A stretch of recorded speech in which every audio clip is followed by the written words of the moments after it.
সফলতা একটা শব্দ যেটার পিছনে দৌড়ায় গোটা পৃথিবী।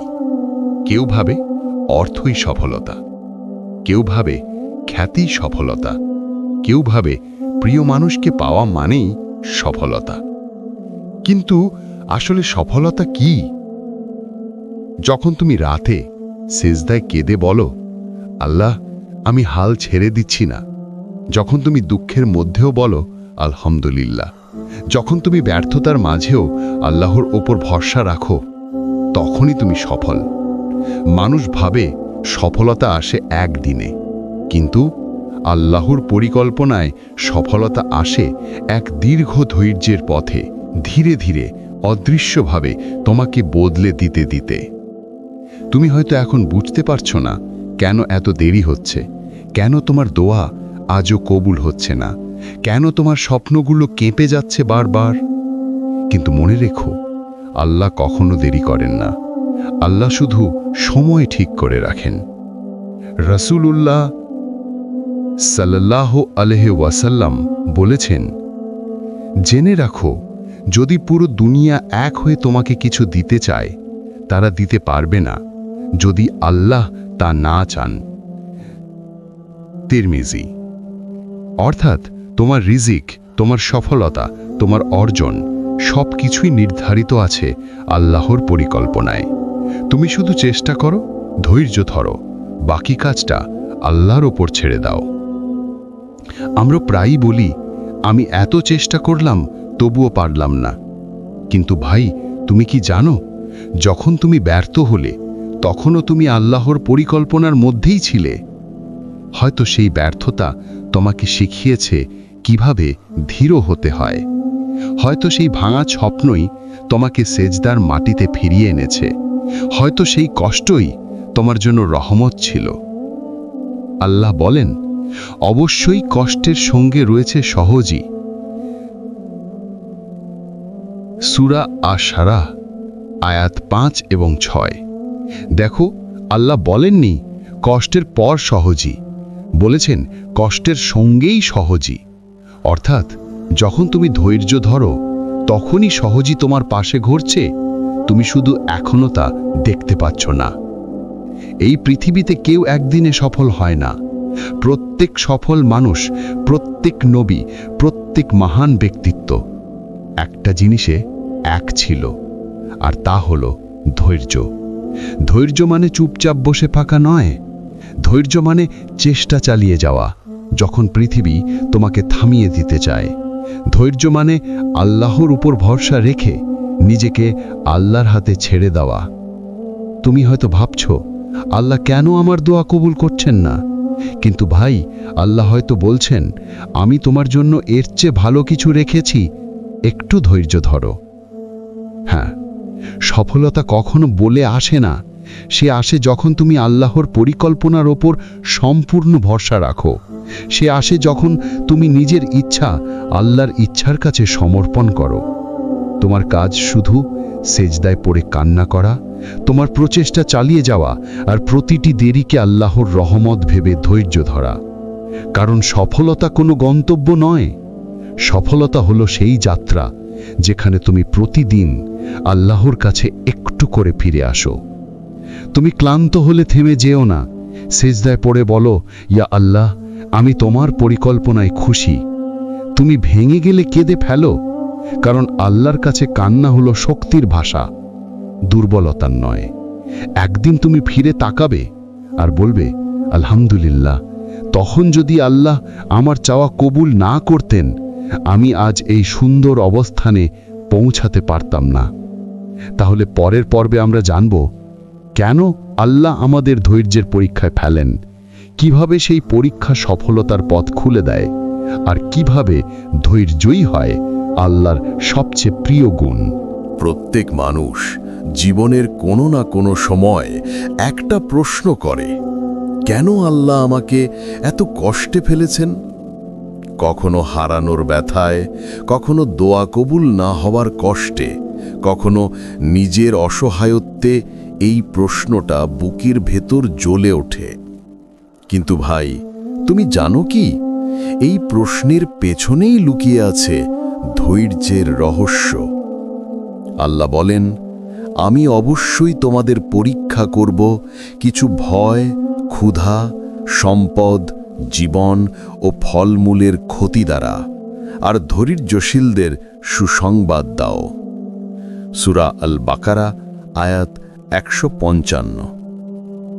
এখন ভাবো, যখন আল্লাহ নিজে বলেন যে আমি তোমাদের পরীক্ষা করব, তখন বুঝে নাও কষ্ট মানেই পরিত্যাগ নয়, বরং কষ্ট মানেই আল্লাহ তোমার দিকে তাকিয়ে আছেন।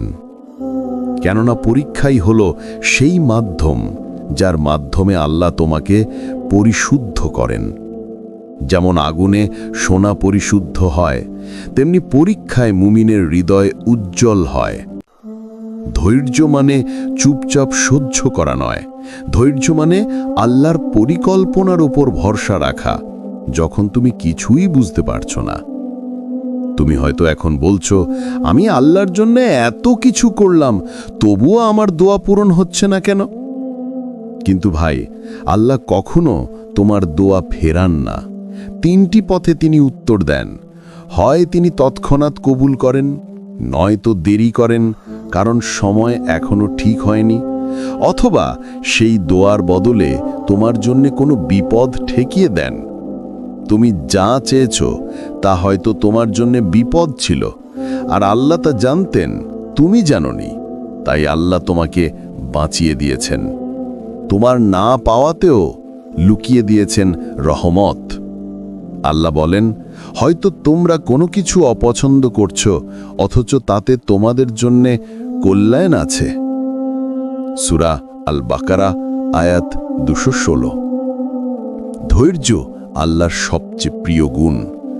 রাসূলুল্লাহ সাল্লাল্লাহু আলাইহি ওয়াসাল্লাম বলেছেন, যে ধৈর্য ধরে আল্লাহ তাকে ধৈর্যশীল করে দেন, আর এর চেয়ে উত্তম ও বিস্তৃত দান আর কিছুই নয়। বুখারী। অর্থাৎ ধৈর্য শুধু একটি গুণ নয়, এটা এক বরকত, যেটা আল্লাহ শুধু তাদের দেন যাদের তিনি ভালোবাসেন। তুমি দেখবে নবীদের জীবন ভরা ছিল পরীক্ষার ধৈর্যে। ইউসুফ আলাইহিস সালাম ভাইদের দ্বারা কূপে ফেলে দেওয়া হলো, দাস হিসেবে বিক্রি হলেন, অন্যায়ের শিকার হয়ে কারাগারে গেলেন, কিন্তু কখনো বলেননি আল্লাহ আমাকে ছেড়ে দিয়েছেন, বরং বলেছিলেন, নিশ্চয়ই আমার প্রভু আমার সঙ্গে আছেন। আর শেষমেশ কি হলো? আল্লাহ তাকে মিশরের রাজা বানালেন। যে ভাইয়েরা তাকে কূপে ফেলে দিয়েছিল, তারাই এসে তার সামনে নত হলো। এটাই আল্লাহর পরিকল্পনা। যখন তুমি ধৈর্য ধরো, আল্লাহ এমনভাবে দরজা খুলে দেন যেটা তুমি কোনোদিন কল্পনা করতে পারো না। আল্লাহ কখনো তোমাকে কষ্ট দেন না শাস্তি দিতে নয়, বরং তোমাকে গঠন করতে। তুমি আজ যা হারালে, হয়তো সেটাই ছিল তোমার ঈমানকে জাগানোর মাধ্যম। যখন তুমি কাঁদছো সেজদায়, যখন তুমি বলছো, ইয়া আল্লাহ আমি আর পারছি না, ঠিক তখনই আল্লাহ তোমার জন্য কিছু নতুন লিখছেন, যেটা তুমি এখনো জানো না। একটা কথা মনে রেখো ভাই, কষ্ট মানেই আল্লাহর ঘৃণা নয়, কষ্ট মানেই আল্লাহর নির্বাচন। আল্লাহ কাকে পরীক্ষা দেন? তার প্রিয় বান্দাদেরই। রাসূলুল্লাহ সাল্লাল্লাহু আলাইহি ওয়াসাল্লাম বলেছেন, যাদের আল্লাহ ভালোবাসেন তাদের তিনি পরীক্ষা করেন। তিরমিজি। তাহলে আজ তুমি যদি পরীক্ষার মধ্যে থাকো, তবে বুঝে নাও আল্লাহ তোমাকে বেছে নিয়েছেন, তোমাকে কাছ থেকে দেখতে চান, তোমার কণ্ঠ শুনতে চান, তোমার কান্না অনুভব করতে চান। একজন মুমিনের জীবন মানেই পরীক্ষার ধৈর্যের গল্প। কিন্তু যারা আল্লাহর উপর ভরসা রাখে, তাদের ব্যর্থতা কখনো শেষ নয়, বরং নতুন শুরুর ইশারা। যেমন রাত যত অন্ধকার হয়, সকালের আলো কত উজ্জ্বল হয়, তেমনি তোমার ধৈর্য যত গভীর হবে, তোমার সফলতার আলো তত উজ্জ্বল হবে। তোমার কাজ হলো চেষ্টা চালিয়ে যাওয়া, সেজদায় কান্না করা, আর অপেক্ষা করা সেই মুহূর্তের জন্যে যখন আল্লাহ বলবেন, তুমি চেয়েছিলে একটুখানি, আর আমি দিলাম তার চেয়েও বেশি। এটাই ধৈর্যের রহস্য, এটাই আল্লাহর পরিকল্পনার সৌন্দর্য। তাহলে পরের পর্বে আমরা জানব নবীদের ধৈর্য ও পরীক্ষা, কিভাবে আল্লাহর প্রিয় বান্দারা কষ্টের মাঝেও ঈমান ধরে রেখেছিলেন, আর তাদের জীবনের গল্প থেকে আমরা কি শিখতে পারি। যখন আমরা বলি আমি কষ্টে আছি, তখন মনে রাখা দরকার এই কষ্টের পথে প্রথম হেঁটেছিলেন নবীগণ। তারা ছিলেন আল্লাহর সবচেয়ে প্রিয় মানুষ, তবু আল্লাহ তাদের পরীক্ষা করেছেন সবচেয়ে কঠিনভাবে। কেন? কারণ ধৈর্য ছাড়া প্রকৃত ঈমানের সৌন্দর্য প্রকাশ পায় না। আল্লাহ নবীদের জীবনে পরীক্ষা দিয়েছেন তাদের ধ্বংস করতে নয়, বরং তাদের দুনিয়ার মানুষদের জন্য উদাহরণ বানাতে। চলুন কিছু মুহূর্তের জন্য চোখ বন্ধ করি আর ফিরে যাই ইতিহাসের সেই সময়গুলোতে যখন নবীগণ কাঁদছিলেন, কিন্তু কখনো আল্লাহর ওপর ভরসা হারাননি। ইউসুফ আলাইহিস সালাম কূপ থেকে রাজপ্রাসাদ পর্যন্ত, ছোট্ট এক বালক যাকে তার নিজের ভাইয়েরা কূপে ফেলে দিয়েছিল, অন্ধকারে একা শীতল পানির পাশে বসে সে বলেছিল, আমার প্রভু আমার সাথে আছেন। বছরের পর বছর দাস হিসেবে কাটালেন, মিথ্যা অভিযোগে জেলে গেলেন, কিন্তু কখনো অভিযোগ করলেন না, বরং বললেন, হে আমার প্রভু, কারাগার আমার কাছে প্রিয়, যা তারা আমাকে আহ্বান করছে তার চেয়েও। সূরা ইউসুফ আয়াত 33। এই যে ধৈর্য, এই যে আল্লাহর উপর সম্পূর্ণ আস্থা, এটাই আল্লাহকে তার দিকে টেনে নেয়। আর শেষমেশ কি হলো? যে মানুষটিকে একদিন কূপে ফেলে দেওয়া হয়েছিল, সেই ইউসুফ আলাইহিস সালাম আজ রাজ্যের মন্ত্রী, আর যে ভাইরা তাকে বিক্রি করেছিল তারাই এসে তার সামনে নত হচ্ছে। দেখলে ভাই, কূপ থেকে রাজপ্রাসাদ পর্যন্ত এটা আল্লাহর পরিকল্পনারই গল্প। আইয়ুব আলাইহিস সালাম ধৈর্যের প্রতিমূর্তি। একসময় ছিলেন ধনী, সুস্থ, সুখী মানুষ। হঠাৎ একে একে সব হারালেন, সম্পদ, সন্তান, শরীরের সুস্থতা। চর্মরোগে ভুগলেন, মানুষ দূরে সরে গেল, সবাই তাকে ভুলে গেল। কিন্তু আল্লাহ নয়। আইয়ুব আলাইহিস সালাম কখনো বলেননি আমি ধ্বংস হয়ে গেছি, বরং তিনি শুধু বলেছিলেন, নিশ্চয়ই আমি কষ্টে আছি, আর তুমি সর্বাধিক দয়ালু। সূরা আল আম্বিয়া আয়াত 83। এই এক বাক্যে লুকিয়ে আছে ধৈর্যের মহত্ব। কোনো অভিযোগ নেই, শুধু আরজি, ইয়া আল্লাহ, আমি কষ্টে আছি, তুমিই জানো। আর আল্লাহ তাকে ফিরিয়ে দিলেন আগের চেয়েও বেশি নিয়ামত, কারণ তিনি ছিলেন ধৈর্যশীলদের রাজা। এটাই ধৈর্যের রহস্য। যখন তুমি হারাও কিন্তু হাল ছাড়ো না, যখন তুমি কষ্ট পাও কিন্তু অভিযোগ করো না, তখন আল্লাহ বলেন, এই বান্দাই আমার প্রকৃত প্রিয়। মুসা আলাইহিস সালাম ভয় থেকে বিজয়ে। একটি শিশু নীল নদের জলে ভাসিয়ে দেওয়া হলো। ফিরাউনের ঘরে বড় হলো, যে ফিরাউন আল্লাহর দাবিদার ছিল। একদিন আল্লাহ তাকে নবুয়তি দিলেন আর বললেন, তুমি যাবে সেই ফিরাউনের কাছেই। মুসা আলাইহিস সালাম বললেন, হে আমার প্রভু, আমার বুক প্রশস্ত করো, আমার কাজ সহজ করে দাও। সূরা তাহা আয়াত 25 থেকে 26। এই দোয়া, এই বিনয়, এই ভয় সবই ছিল ধৈর্যের ভাষা। আর শেষে কি হলো? যে ফিরাউন একসময় নিজেকে ঈশ্বর ভাবত, সে ডুবে গেল সেই সমুদ্রে যেটা মুসা আলাইহিস সালামের জন্যে আল্লাহ খুলে দিয়েছিলেন। মুসা আলাইহিস সালাম শেখালেন, যখন আল্লাহ তোমার পাশে থাকেন তখন সমুদ্র পথ তৈরি করে দেয়। মুহাম্মদ সাল্লাল্লাহু আলাইহি ওয়াসাল্লাম সমস্ত পরীক্ষার পর সর্বোচ্চ সম্মান। সবচেয়ে প্রিয় বান্দা, সবচেয়ে দয়ালু নবী, তিনিও ছিলেন সবচেয়ে বেশি পরীক্ষিত। তার শিষ্যকাল কেটেছে পিতামাতাহীন, তাকে অপমান করা হয়েছে, নির্যাতন করা হয়েছে, মক্কা থেকে তাড়িয়ে দেওয়া হয়েছে। তবুও তিনি বলেননি, আল্লাহ কেন আমি, বরং বলেছিলেন, যদি তুমি আমার ওপর রুষ্ট না হও তবে এই সব কষ্ট আমার কিছুই নয়। এই হলো প্রকৃত ধৈর্য, এই হলো প্রকৃত তাওয়াক্কুল। যে মানুষ পৃথিবীর সর্বোচ্চ কষ্ট পেয়েছেন তিনিই হয়েছেন দুনিয়ার সবচেয়ে সম্মানিত মানুষ, আল্লাহর প্রিয় রাসূল। তুমি যদি আল্লাহর পথে চলো তবে পরীক্ষার ভয় পেও না, কারণ পরীক্ষা মানে তুমি সেই পথে হাঁটছ যেখানে নবীগণ হেঁটেছেন। ভাই, যখন তোমার জীবনে দুঃখ আসে তখন বলো না কেন আমি, বরং বলো যদি আল্লাহ আমাকে ভালোবাসেন তবে আমিও এই পরীক্ষায় দৃঢ় থাকব। তুমি জানো কি, আল্লাহ তুমি কি কখনো এমন কিছু চেয়েছ যেটা তুমি প্রাণপণে দোয়া করেছ, রাতে সেজদায় কেঁদেছ, আর তবু সেটা পাওনি? সেই না পাওয়ার মুহূর্তে হয়তো তুমি ভাবছ, আল্লাহ কি আমার দোয়া শুনলেন না? কিন্তু ভাই, আল্লাহর পরিকল্পনা কখনো ব্যর্থ হয় না। তোমার দোয়া হয়তো সঙ্গে সঙ্গে কবুল হয়নি, কারণ আল্লাহ তোমার জন্য রেখেছিলেন এর চেয়ে অনেক সুন্দর কিছু। মানুষ ভাবে যা এখন চাওয়া সেটাই কল্যাণ, কিন্তু আল্লাহ জানেন যদি সেই জিনিস আজ পেয়ে যাও তবে হয়তো তুমি হারাবে আগামীকালের বরকত। আল্লাহ বলেন, হয়তো তোমরা কোনো কিছু অপছন্দ করছো, অথচ তাতে তোমাদের জন্য কল্যাণ আছে।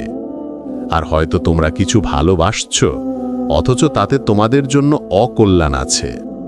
আল্লাহ জানেন, তোমরা জানো না। সূরা আল বাকারা আয়াত 216। দেখলে ভাই, আমরা জানি না ভবিষ্যতে কি আছে, কিন্তু আল্লাহ জানেন। তাই কখনো কখনো তিনি তোমার দোয়ার উত্তর দেন না দিয়ে, কারণ সেই নায়ের ভেতরেই লুকিয়ে থাকে তোমার রক্ষা। তুমি হয়তো ভাবছ, কেন আমি সেই চাকরিটা পেলাম না? কেন আমি তাকে বিয়ে করতে পারলাম না? কেন আমার ব্যবসা ব্যর্থ হলো? কিন্তু হয়তো আল্লাহ তোমাকে বাঁচিয়ে দিয়েছেন একটা বড় বিপদ থেকে, যা তুমি এখনো বুঝতে পারছ না। একদিন তুমি ফিরে তাকিয়ে দেখবে, আলহামদুলিল্লাহ, তখন যদি সেটা না হারাতাম আজ এই সুন্দর অবস্থানে পৌঁছাতে পারতাম না। আল্লাহর পরিকল্পনা নিখুঁত। কখনো তুমি বুঝবে সঙ্গে সঙ্গে, কখনো বুঝবে অনেক বছর পরে, আবার কখনো বুঝবে কিয়ামতের দিনে। তোমার জীবনের প্রতিটি মোড়, প্রতিটি ব্যর্থতা, প্রতিটি কান্না সবই কোনো উদ্দেশ্য নিয়ে সাজানো। কোনো কিছুই কাকতালীয় নয়, সবই এক মহান পরিকল্পনার অংশ। ইউসুফ আলাইহিসসালামের গল্প আবার মনে করো। যখন ভাইয়েরা তাকে কূপে ফেলেছিল, তখন ইউসুফ আলাইহিসসালাম বুঝতে পারেননি এটাই তার সফলতার পথের শুরু। যখন তিনি কারাগারে ছিলেন, তিনি বুঝতে পারেননি সেই কারাগারই তাকে রাজপ্রাসাদে পৌঁছে দেবে। কিন্তু আল্লাহ জানতেন, তাই এক এক করে এমন সব পরিস্থিতি তৈরি করলেন যার প্রতিটা ধাপ ছিল নিখুঁতভাবে পরিকল্পিত। যা মানুষের চোখে বিপদ মনে হয়েছিল, তাই ছিল রহমত। তুমি যদি আল্লাহর উপর ভরসা রাখো, তবে তোমার জীবনেও ঠিক এমনই হবে। আর যেটা হারাচ্ছ বলে মনে হচ্ছে, কাল সেটাই হবে তোমার জেতার কারণ। কখনো কখনো হারানোই পাওয়া। তুমি হয়তো কাউকে হারিয়ে ভেঙে পড়েছ। তুমি ভাবছ, ওকে ছাড়া আমি কিভাবে চলব? কিন্তু আল্লাহ হয়তো জানেন, যদি সে তোমার জীবনে থাকত তবে তোমার ঈমান হারিয়ে যেত। তুমি এখন কাঁদছ, কিন্তু আল্লাহ তোমার ভবিষ্যতের জন্য হাসি প্রস্তুত করছেন। তুমি আজ যাকে হারিয়েছ, হয়তো কাল সে তোমার বদলে এমন কিছু আনবে যার জন্য তুমি আজীবন শুকরিয়া আদায় করবে। এই দুনিয়া ছোট হয়, কিন্তু আল্লাহর পরিকল্পনা বিশাল। তুমি যে দোয়া করছো, আল্লাহ সেটা লিখে রাখছেন তোমার জন্য, যখন সময় সবচেয়ে উপযুক্ত হবে। দেরি মানেই বঞ্চনা নয়। রাসূলুল্লাহ সাল্লাল্লাহু আলাইহি ওয়াসাল্লাম বলেছেন, যে বান্দা দোয়া করে আল্লাহ তাকে 3 ভাবে উত্তর দেন। হয় তার দোয়া কবুল করেন, নয়তো তা আখিরাতের জন্য জমা রাখেন, বা কোনো বিপদ থেকে তাকে রক্ষা করেন। মুসনাদে আহমদ। তাহলে দেখো ভাই, আল্লাহর কাছে কোনো দোয়া বৃথা যায় না। কখনো উত্তর আসে সঙ্গে সঙ্গে, কখনো সময় নেয়, আর কখনো রূপান্তরিত হয়ে তোমার জন্য কল্যাণ হয়ে আসে। তুমি ভাবো, যখন তুমি কেঁদে বললে, ইয়া আল্লাহ, আমাকে সাহায্য করো, আল্লাহ কি তখন চুপ ছিলেন? না ভাই, তিনি শুনছিলেন। তোমার প্রতিটি অশ্রু, প্রতিটি নিঃশ্বাস, প্রতিটি আর্তনাদ তার কাছে পৌঁছেছিল। শুধু সময়টা তখনও ঠিক হয়নি, কারণ তিনি তোমার জন্য প্রস্তুত করছিলেন কিছু বড়, কিছু উত্তম। তাওয়াক্কুল, আল্লাহর উপর পূর্ণ ভরসা। তাওয়াক্কুল মানে কেবল আল্লাহর উপর ভরসা করি বলা নয়। তাওয়াক্কুল মানে চেষ্টা করা এবং তারপর ফলাফল আল্লাহর হাতে ছেড়ে দেওয়া। যখন তুমি বলো, ইয়া আল্লাহ, আমি চেষ্টা করেছি, এখন ফল তোমার হাতে, তখন আল্লাহর রহমত নেমে আসে। আল্লাহ বলেন, যে আল্লাহর উপর ভরসা করে তার জন্য তিনিই যথেষ্ট। সূরা আত-তালাক, আয়াত ৩। যখন তুমি তোমার পরিকল্পনা ছেড়ে আল্লাহর পরিকল্পনায় ভরসা রাখো, তখন তুমি মুক্ত হও ভয় থেকে, হতাশা থেকে, অস্থিরতা থেকে। কারণ তখন তুমি জানো, যা হারিয়েছ সেটাও তার রহমত, যা পাবে সেটাও তার রহমত, এবং যা হয়নি তাও তার জ্ঞান ও ভালোবাসারই ফল। তুমি হয়তো এখনো বুঝতে পারছো না আল্লাহ কি করছেন, কিন্তু একদিন তুমি দেখবে প্রতিটি না পাওয়া, প্রতিটি কান্না, প্রতিটি দেরি সবই ছিল তোমাকে তোমার সঠিক জায়গায় পৌঁছে দেওয়ার জন্য। তাহলে আজ থেকে শুধু বলো, ইয়া আল্লাহ, আমি বুঝি না, কিন্তু আমি তোমার উপর ভরসা রাখি, কারণ আল্লাহর পরিকল্পনা সব সময় নিখুঁত। তাহলে পরের পর্বে আমরা জানব পরীক্ষা ও দেরি সফলতার প্রস্তুতি, কেন আল্লাহ কখনো দেরি করেন, আর কিভাবে সেই দেরির মধ্যেই তৈরি হয় তোমার সফলতার ভিত্তি। ভাই, তুমি কি কখনো ভেবেছ কেন আল্লাহ তোমার দোয়ার উত্তর দিতে সময় নেন? কেন জীবনে এত দেরি, এত কষ্ট, এত অজানা অপেক্ষা? তুমি হয়তো বলছো, আমি তো নিয়মিত নামাজ পড়ি, দোয়া করি, সেজদায় কাঁদি, তবু কেন আল্লাহ আমার দোয়া কবুল করছেন না? কিন্তু ভাই, তুমি কি জানো, আল্লাহর দেরি মানে কখনোই বঞ্চনা নয়, বরং সেই দেরি হয়তো তোমার সফলতার প্রস্তুতি। পরীক্ষা হলো ভালোবাসার চিহ্ন। রাসূলুল্লাহ সাল্লাল্লাহু আলাইহি ওয়াসাল্লাম বলেছেন, যখন আল্লাহ কোনো বান্দাকে ভালোবাসেন তখন তিনি তাকে পরীক্ষা করেন। তিরমিজি। অর্থাৎ ভাই, যখন তুমি পরীক্ষার মধ্যে দিয়ে যাচ্ছ, তখন বুঝে নিও আল্লাহ তোমাকে ছেড়ে দেননি, বরং তোমাকে তৈরি করছেন। তুমি যেভাবে সোনাকে আগুনে ফেলে বিশুদ্ধ করো, ঠিক সেইভাবেই আল্লাহ তোমাকে পরীক্ষার আগুনে ফেলে শুদ্ধ করেন, যাতে তুমি আরো শক্ত, আরো পবিত্র, আরো ঈমানদার হয়ে ওঠো। তুমি ভাবছো কষ্ট মানে ব্যর্থতা, কিন্তু না ভাই, কষ্ট মানেই গঠন, কষ্ট মানেই প্রস্তুতি। দিল দেরিতে পাওয়া ফলের মিষ্টি স্বাদ। একটা বীজ মাটিতে বপন করার পর তুমি কি সঙ্গে সঙ্গে ফল আশা করো? না, তুমি ধৈর্য ধরো। তুমি জানো মাটি, বৃষ্টি, আলো সব ঠিকভাবে হলে একদিন ফল আসবেই। তেমনি যখন তুমি দোয়া করো, আল্লাহ সেই দোয়া রোপণ করে দেন। তারপর তিনি তোমাকে কিছু সময় দেন, তোমার ধৈর্য পরীক্ষা করার জন্য, তোমার হৃদয়কে গঠন করার জন্য। কেন জানো? কারণ অনেক সময় যেই জিনিসটা তুমি এখন চাও, সেটা পেয়ে গেলে হয়তো তুমি তা সামলাতে পারবে না। তুমি যদি এখনই সফলতা পেয়ে যাও, হয়তো অহংকার ঢুকে যাবে তোমার অন্তরে, হয়তো তুমি ভুলে যাবে তোমার রবকে। তাই আল্লাহ বলেন, অপেক্ষা করো, আমি তোমার জন্য আরো ভালো কিছু লিখে রেখেছি, কিন্তু আগে আমি তোমাকে প্রস্তুত করব। যখন জীবন থেমে যায় মনে হয়, কখনো এমন সময় আসে সব কিছু থেমে গেছে মনে হয়, প্রতিটি দরজা বন্ধ, প্রতিটি স্বপ্ন ভেঙে গেছে। তুমি হয়তো ভাবো, হয়তো আল্লাহ আমার প্রতি রাগ করেছেন, কিন্তু না ভাই, তোমার রাস্তা বন্ধ নয়, শুধু দিক পরিবর্তন হচ্ছে। আল্লাহ তোমাকে এক দিক থেকে ফিরিয়ে নিচ্ছেন আরো বরকতময় এক পথে। তুমি এখন যে কষ্ট পাচ্ছ, হয়তো সেটাই তোমার ঈমানের বৃদ্ধির মাধ্যম। তুমি এখন যে অপেক্ষায় আছো, হয়তো সেটাই তোমার দোয়া কবুল হওয়ার ভূমিকা তৈরি করছে। নবীদের জীবনেই ছিল দেরি, ছিল পরীক্ষা। চলুন একটু ভাবি। ইউসুফ আলাইহিসসালাম কারাগারে কাটালেন বহু বছর, কিন্তু সেই দেরি তাকে রাজপ্রাসাদে পৌঁছে দিল। ইউনুস আলাইহিসসালাম মাছের পেটে বন্দী হলেন, কিন্তু সেই অন্ধকারই তাকে আল্লাহর নূর চিনতে শেখালো। আয়ুব আলাইহিসসালাম হারালেন সবকিছু, সন্তান, সম্পদ, স্বাস্থ্য, তবুও ধৈর্য হারালেন না। ফলাফল কি?